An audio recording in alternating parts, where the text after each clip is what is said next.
திருவள்ளுவரின் வழியில் வாழ்ந்து வாழ்வின் உன்னத நிலையினை அடைய திருக்குறளோடு நாம் என்னும் இந்த நிகழ்விலே இணைந்திருக்கின்ற உங்கள் அனைவருக்கும் முதற்கண் வணக்கம்.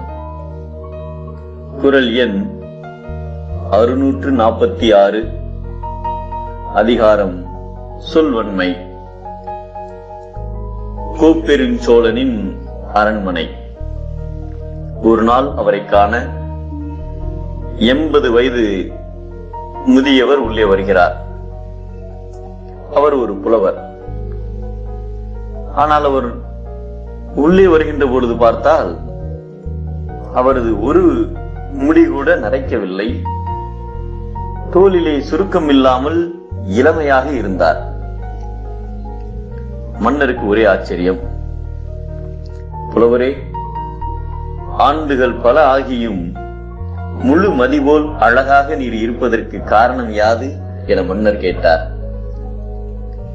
தன்னுடைய உடல் அழகுற இருப்பதற்கும் மூப்பின்மைக்கும் தான் காரணம் என்று சொல்வார் என்று எல்லோரும் நினைத்திருந்த நேரத்தில், நான் இளமையோடு இருப்பதற்கு காரணம் சிறந்த பண்புள்ள மனைவி மற்றும் குழந்தைகள், எனது குறிப்பறிந்து பணி செய்யும் பணியாளர்கள், அறத்தையே நாடி செய்யும் மன்னர், இவர்களோடு நன்கு படித்த நல்ல பண்புகளுடன் விளங்கும் சான்றோர் பலரும் எம்மை சூழ்ந்து வாழ்வதுதான் என்று சொன்னார்.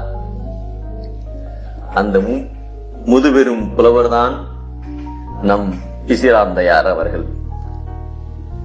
யார் ஒருவர் அனைவரும் விரும்பி கேட்குமாறு இனிமையாக சொல்கிறாரோ,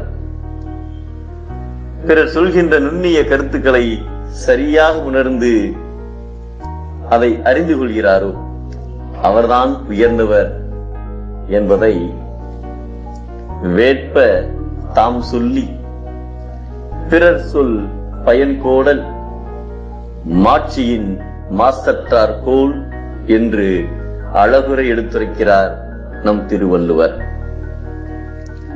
சுவை கனியின் பெருமை, கனிவு வாழ்வின் பெருமை.